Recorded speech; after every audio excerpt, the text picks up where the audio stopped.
Assalamualaikum warahmatullahi wabarakatuh. Nah, Anakku, hari ini kita akan belajar daring kembali. Maka sebelum kita belajar, marilah kita berdoa terlebih dahulu. Rabbi zidni ilma warzuqni fahma. Amin ya rabbal alamin. Semoga dengan kita berdoa, kita dimudahkan dalam mencari ilmu, dimudahkan dalam menyerap ilmu yang akan disampaikan oleh Pak Guru.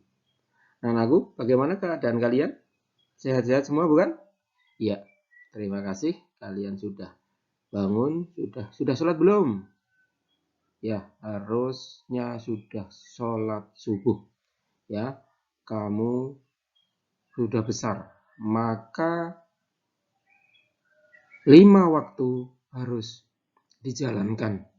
Ya, kepada orang tua, mohon bimbingannya, mohon dipandu. Ayo anak-anak kita untuk selalu menjalankan sholat 5 waktu. Selalu diingatkan. Alangkah baiknya langsung diajak. Ketika orang tua sholat, langsung diajak. Jangan hanya ditanya, sudah sholat belum? Tapi ayo langsung diajak. Orang tua sebagai imam, anak sebagai makmum. Atau kalau ke musola, ya langsung diajak ke musola.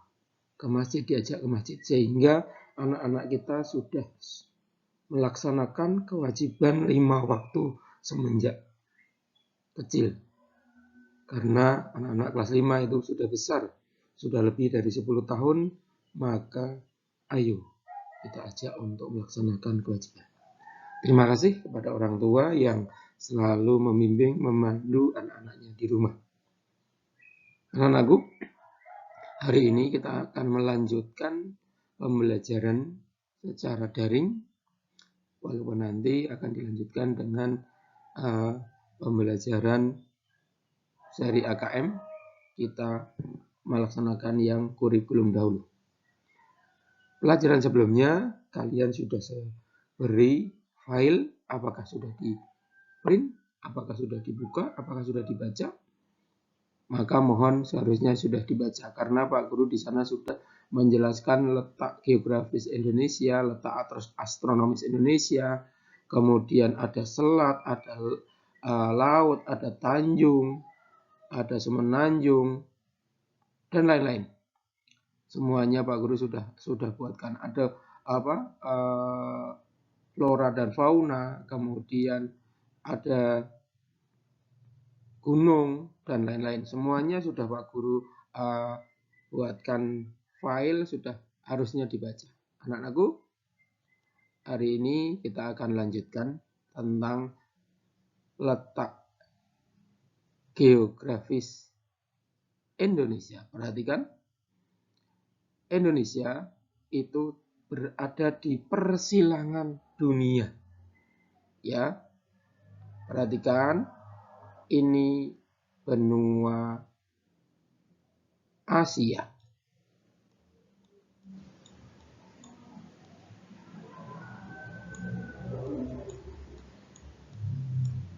Nah, Indonesia itu masuk di dalam Asia Tenggara. Perhatikan, ini benua Asia, ini benua Australia. Perhatikan, ini benua Australia. Ya, Indonesia berada di antara dua benua, yaitu benua Asia dan benua Australia. Kemudian Indonesia terletak di antara dua benua, yaitu di antara dua samudra, yaitu Samudra Hindia dan Samudra Pasifik atau Lautan Teduh.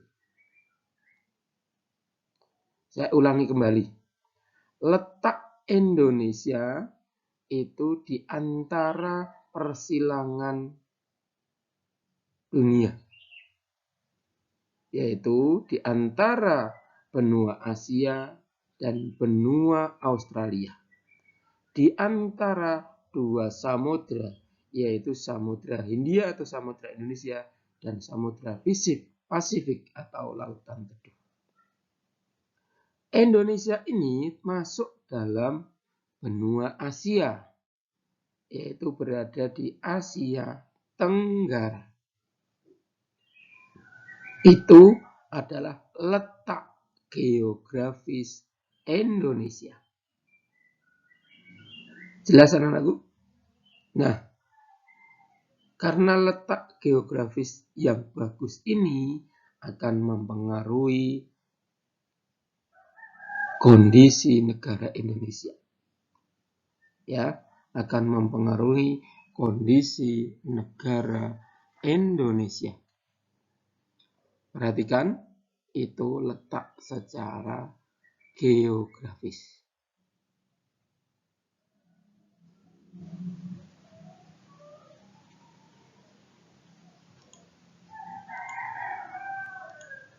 Perhatikan. Sekarang Pak Guru akan menjelaskan letak secara astronomis. Secara astronomis, Indonesia berada di antara 6 derajat lintang utara sampai 11 derajat lintang selatan. Ini jarak Indonesia, ini batasnya, ini Pulau W. Ini Pulau W, yaitu pulau yang paling utara Indonesia. Dan ini pulau yang paling timur. Maaf, paling selatan. Ini letak yang paling selatan. Ya. Perhatikan, berarti wilayah Indonesia itu jauhnya berada ini garis lintang 0 derajat. Ke utara 6 derajat, ke selatan 11 derajat. Berarti wilayah kita itu jika dilihat dari garis lintang 0 derajat atau garis khatulistiwa, 0 derajat itu garis khatulistiwa, itu lebih luas yang ke selatan, ada 11 derajat. Yang ke utara hanya ada 6 derajat. Wilayah kita lebih banyak yang di selatan. Nah, apa itu garis lintang? Yaitu garis fatamorgana atau garis semu yang membagi bumi menjadi 2 wilayah, yaitu wilayah utara dan wilayah selatan. Saya ulangi, garis fatamorgana atau garis semu yang membagi bumi menjadi 2 wilayah, yaitu wilayah utara dan wilayah selatan, disebut garis lintang. Garis lintang 0 derajat itu namanya garis khatulistiwa. Ini garis khatulistiwa ini. Ini namanya garis khatulistiwa. Oke. Nah, 2 kota yang dilalui yaitu kota Padang itu di Sumatera Barat dan kota Pontianak di Kalimantan Barat. Itu adalah garis lintang. Sekarang secara astronomis, letak Indonesia itu berada, ini yang paling barat ini, 95 derajat bujur timur sampai dengan 141 derajat bujur timur. Itu luas wilayah Indonesia dari 95 derajat bujur timur sampai 140 derajat bujur timur. Apa itu garis bujur? Perhatikan, garis bujur adalah garis yang membagi bumi. Garis ini garis semu atau garis fatamorgana, atau sebetulnya di dalam bumi tidak ada. Yaitu, saya ulang lagi, garis bujur yaitu garis yang membagi bumi menjadi dua wilayah, yaitu wilayah barat dan wilayah timur. Dari mana itu menghitungnya? Itu menghitungnya garis 0 derajat bukan di Indonesia. 0 derajatnya garis bujur berada di Inggris, tepatnya di kota Greenwich. Nah, dari kota Greenwich itu ke arah timur terus, sampailah nanti di Indonesia, yaitu paling barat batasannya ini paling barat nih, perhatikan saya tambah garis lagi terus ke bawah, itu namanya 95 derajat bujur timur. Sedangkan ini wilayah Indonesia paling timur, perhatikan garis Pak Guru, itu berarti adalah 141 derajat bujur timur. Jelas anak-anakku?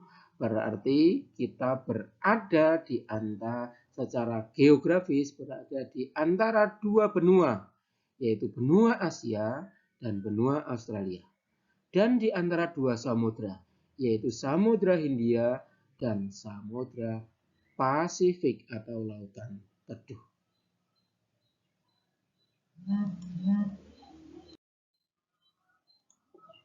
Nah, coba sekarang perhatikan.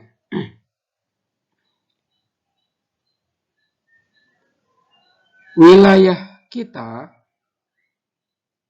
ini merupakan wilayah kepulauan. Ya, kondisi geografis kita berada sebagai negara kepulauan. Nah, di antara negara kepulauan ini, maka letak Indonesia, kondisi geografis Indonesia ini banyak airnya. Ini perhatikan, ini air semuanya. Perhatikan, ini semuanya air. Maka karena wilayah kita lebih banyak lautnya atau airnya daripada daratannya, maka negara Indonesia disebut sebagai negara maritim, yaitu negara yang wilayah lautnya lebih luas daripada daratannya atau pulaunya.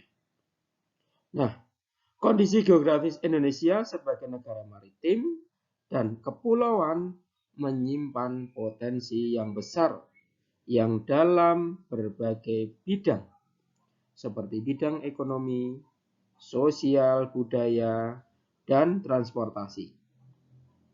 Potensi tersebut dapat menjadi modal penting dalam pembangunan nasional guna mewujudkan kesejahteraan. Ayo, sambil dengarkan anak-anakku, ya. Ini penting bagi kalian. Wilayah Indonesia itu berupa kepulauan. Nah, perhatikan, antar pulau satu dengan pulau yang lain disatukan oleh laut. Ini tadi saya kasih contoh, ini antar pulau satu dengan pulau satunya lagi itu dipisahkan oleh laut. Mengakibatkan bervariasinya potensi yang dimiliki oleh bangsa Indonesia. Masing-masing pulau memiliki karakteristik yang berbeda-beda. Mulai dari kondisi alamnya, sosial budayanya, dan lain-lain. Variasi dan karakteristik potensi tersebut terlihat dari lengkap dan beragamnya bentang alam. Ya, sebelumnya kamu sudah belajar tentang bentang alam dan maupun hasil alamnya. Ya, bentang alamnya berupa gunung, berupa laut, selat, kemudian sungai, ya sudah dijelaskan lewat file yang sudah Pak Guru kirim hari-hari sebelumnya, pelajaran sebelumnya.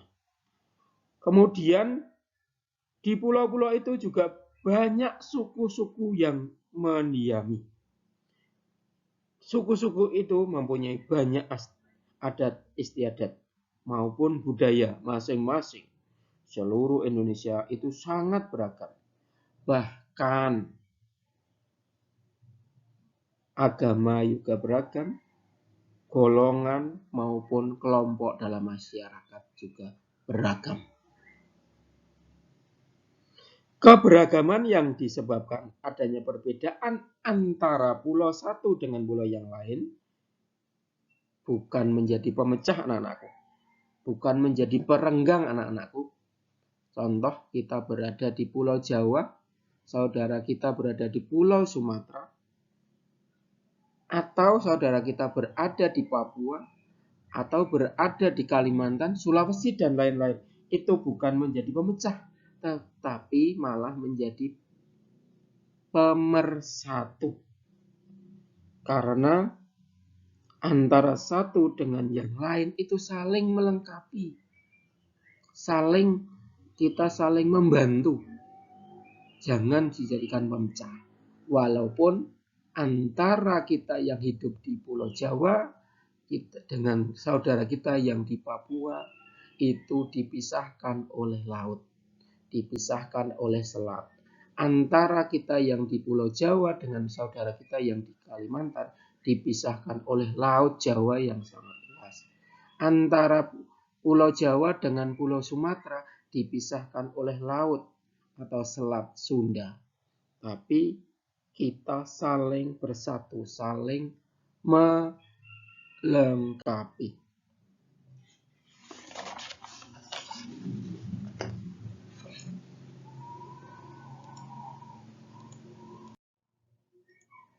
Perhatikan anakku, pengaruh kondisi geografis Indonesia sebagai negara maritim. Perhatikan, ini negara maritim, yaitu tadi lautnya lebih luas daripada daratannya, maka banyak menjadikan kehidupan ekonomi masyarakat kita juga berbeda-beda. Kondisi geografis sebagai negara maritim ini menguntungkan bagi bangsa Indonesia. Mengapa? Karena wilayah laut Indonesia sangat luas, pun sudah diakui oleh dunia internasional lewat perjanjian UNCLOS, yaitu tahun 1982.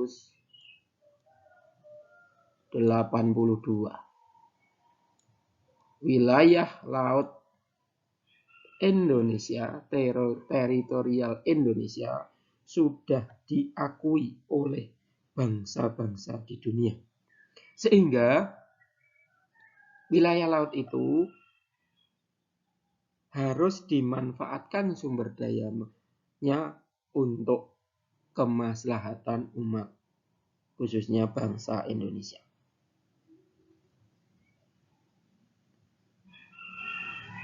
Besarnya peluang ekonomi dari pemanfaatan sumber daya laut yang demikian besar dapat memberikan kontribusi bagi kehidupan ekonomi bangsa Indonesia sendiri, hingga akhirnya memberikan kontribusi untuk kesejahteraan bangsa Indonesia.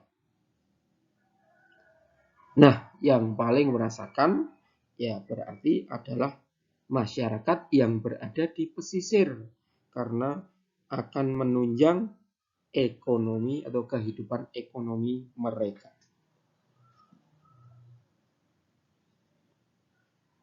Nah, ketika penduduk pesisir tersebut melaksanakan kegiatan ekonomi berinteraksi dengan laut, maka tidak hanya bagian pesisir itu yang menjadikan ekonominya berhasil. Dia akan bekerja sama dengan para pedagang yang dari luar, karena dia akan memasarkan hasilnya. Nah, para pedagang yang mampir, ada sebagian yang kemudian menetap di situ berbulan-bulan. Nah, pada awal-awal dulu, itu para pedagangnya juga berasal dari bangsa barat. Sehingga para bangsa barat itu selain dia berdagang, dia juga menetap di situ. Maka terjadilah akulturasi, terjadilah percampuran, pembauran di antara budaya Indonesia dengan budaya asing, di antara budaya barat dan budaya bangsa Indonesia asli.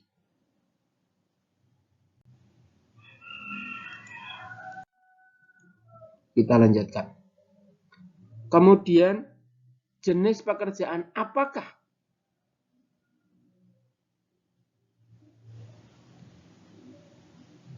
yang berkaitan dengan pemanfaatan sumber daya laut? Yang pertama, perhatikan. Yang pertama itu adalah Menteri Kelautan dan Perikanan.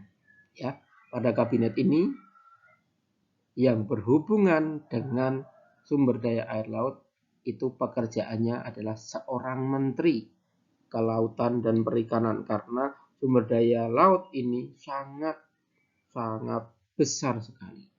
Pekerjaan yang kedua, nelayan. Nelayan ini adalah pekerjaan yang banyak digeluti oleh bangsa Indonesia. Ya.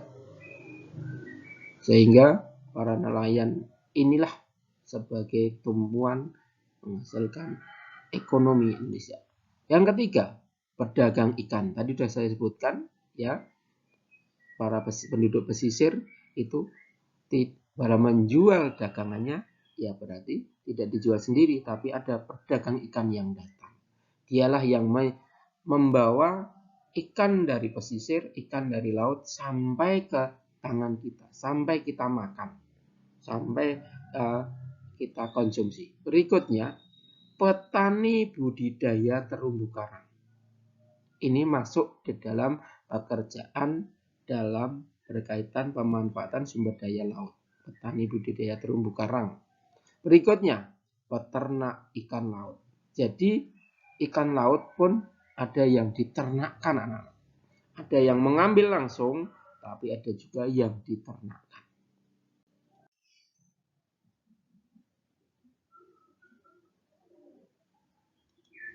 Kita lanjutkan.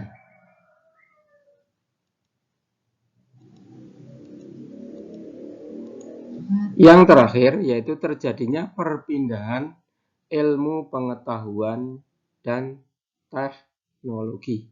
Nah, ini karena kita saling berhubungan, maka ilmu pengetahuan, teknologi itu tidak akan mungkin kita tolak. Sebagai contoh, hari ini kita selalu menggunakan teknologi. Yang akrab dengan kita adalah HP. Ya, HP itu tidak mungkin kita tolak karena sudah menjadi hal yang harus kita gunakan. Kalau dulu-dulu kita berhubungan dengan orang lain menggunakan surat menyurat, sekarang kita semuanya menggunakan HP. Tahun-tahun sebelumnya kita menggunakan HP bisanya hanya SMS, tidak bisa mengirimkan gambar. Tapi sekarang kita sudah bisa video call, kita sudah bisa mengirimkan data apapun hanya dari rumah. Seperti halnya sekarang ini, Pak Guru dari rumah, kalian di sekolah, atau kalian juga di rumah masing-masing. Ya, bisa saling berhubungan karena teknologi.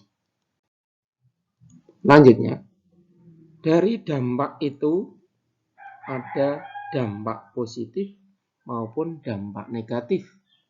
Tentunya yang harus kita gunakan pasti yang positif, jangan yang negatif. Seperti halnya tadi HP. HP itu ada dampak positif, ada dampak negatif. Kalau kalian ingin mengembangkan yang positif, yang negatif yang kita tolak. Tapi kalau kalian mau berbuat yang negatif, maka teknologi pun mendukungnya. Nah, anak-anakku, jangan sampai karena kita punya teknologi yang bagus seperti ini, kamu ikut terkena dampak negatifnya. Maka kita harus pilih dampak positifnya. Apa itu dampak positif? Yang pertama, ada ribuan spesies ikan yang ada di Laut Indonesia sehingga bisa dijadikan sebagai bahan penelitian. Karena letak kita secara geografis, tadi kita sebagai negara maritim, maka dampak positifnya ribuan spesies yang ada di Laut Indonesia itu bisa kita jadikan bahan penelitian. Kamu nanti kalau kuliah, ngambil bagian perikanan, bagian penelitian, maka akan menghasilkan sebuah penelitian yang baik untuk kembali ke masyarakat hasilnya. Yang kedua, karena ikannya yang berlimpah, maka dengan mudah mendapatkannya untuk dikonsumsi, ya, itu hasil negara maritim atau laut. Menambah kas negara dari hasil pariwisata karena banyak dikunjungi oleh para turis luar negeri. Nah, karena kita sebagai negara maritim, maka ada juga hasil dari pariwisata. Ya, di Laut Indonesia bagian timur itu sangat bagus sekali. Ya, bisa melihat pariwisatanya mungkin hanya di atasnya atau bahkan masuk ke dalam lautnya, menyelam sehingga pariwisatanya akan berkembang. Berikutnya, dampak positifnya yaitu karena keberagaman dan keunikannya pada tiap-tiap pulau, kondisi ini bisa menjadikan salah satu sumber riset dan ilmu pengetahuan. Jadi untuk penelitian lagi, Indonesia itu sangat unik di pulau-pulaunya. Berikutnya, sebab kondisi geografisnya, Indonesia mempunyai wilayah kekuasaan laut yang luas.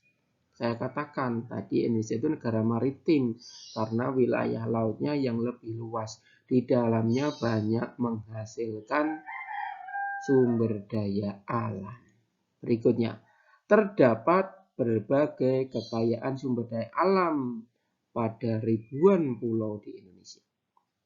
Ingat anak-anak, wilayah Indonesia itu terdiri dari 17.000 lebih pulau, baik yang sudah diberi nama ataupun ada yang belum diberi nama.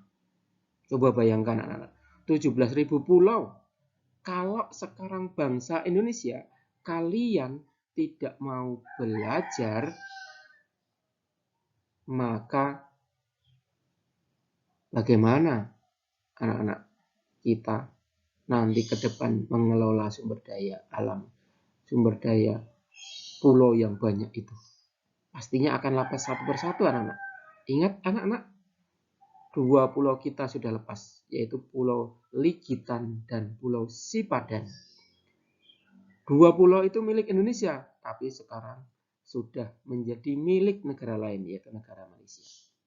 Ingat anak-anak, dulu kita punya wilayah Timur-Timur. Sekarang Timur-Timur juga sudah lepas dari negara Indonesia, menjadi negara sendiri. Menjadi negara Timur Leste atau Timur Leste. Nah, untuk itu anak-anak harus belajar yang rajin. Berikutnya, karena letaknya yang strategis, Indonesia menjadi lalu lintas perdagangan antar negara. Tadi sudah saya jelaskan, kita terletak di antara 2 benua. Benua mana anak-anak? Ya, bagus. Benua Asia dan Australia. Jadi kalau orang Australia mau ke Thailand melewati wilayah Indonesia. Orang Filipina mau ke Australia melewati Indonesia. Di atas Indonesia harus izin dulu. Atau melewati lautnya izin dulu. Dan lain sebagainya. Yang ke-8, terbukanya peluang lapangan pekerjaan di sektor kelautan dan perikanan. Nah, anak-anak, jadi di sektor kelautan perikanan ini adalah sebagai tempat lahan untuk mencari nafkah. Peluang pekerjaan di sana. Sekarang dampak negatifnya. 1, karena minimnya pengawasan memudahkan kapal-kapal ikan asing maupun lokal untuk melakukan illegal fishing. Jadi di laut yang sangat luas ini, para pengawasnya hanya sedikit, sangat luas, maka terjadilah pencurian ikan. Illegal fishing, itu pencurian ikan. Berikutnya, sulit memantau lalu lintas perdagangan barang-barang ilegal melalui bandara udara, laut maupun daratan. Nah, karena perdagangan antar pulau itu harus diawasi. Kalau yang lewat laut ya berarti diawasi oleh pengawas laut. Kalau yang lewat bandar udara ya berarti di bandara itu ada yang mengawasi. Kalau tidak diawasi, barang-barang ilegal, barang-barang yang tidak sesuai dengan undang-undang akan masuk ke Indonesia. Yang ketiga, sangat sulit mengantisipasi adanya kejahatan di setiap tempat. Karena sangat luasnya, kejahatan itu terjadi di mana saja ketika ada kesempatan. Yang keempat, mudahnya terjadinya perpindahan ilmu pengetahuan dan teknologi yang negatif. Saya sebutkan perpindahan ilmu teknologi, contohnya HP. HP kalau mau kita gunakan yang positif, pasti hasilnya lebih bagus. Tapi kalau kamu yang negatif-negatif, pun akan ikut terseret di dalamnya. Maka anak-anakku, karena kamu sedang dalam masa pertumbuhan perkembangan, jauhkan menggunakan HP yang untuk negatif. Gunakanlah yang positif, yaitu untuk belajar seperti ini. Berikutnya, sulit menjadi pemimpin. Karena Indonesia sangat luas, sulit dijangkau dari seluruh pelosoknya. Kita ambil contoh wilayah kita yang di Batang saja. Pak Guru pernah di awal ditempatkan di daerah yang sangat sulit, yaitu di daerah Pranten. Saya pertama kali menjadi guru itu di daerah Pranten. Pranten itu adalah masuk kecamatan Bawang. Tahun pertama saya ke sana itu berjalan kaki. Ya, dari jam 6:30 pagi sampai jam 5 sore ternyata belum sampai pada tempatnya. Itulah bahwa tidak usah jauh-jauh, tidak usah sampai kita di luar Pulau Jawa. Di Batang saja tahun 2005 saya mengalami sendiri, ya, dari Kecamatan Bawang sampai menuju ke SD Pranten 1 itu saya tempuh dari jam 6:30 sampai jam 5 sore. Ternyata tidak sampai. Akhirnya saya menginap dulu. Baru pagi hari saya teruskan. Itulah betapa sulitnya wilayah kita yang pelosok-pelosok. Jadi, kalau jadi pemimpin itu akan sulit. Nah, tapi sekarang perkembangan sudah sangat bagus. Jalan yang dulu saya lalui sekarang sudah viral. Semuanya melewati di situ. Itulah sebuah perkembangan yang terus-menerus kita bangun. Demikian pembelajaran hari ini.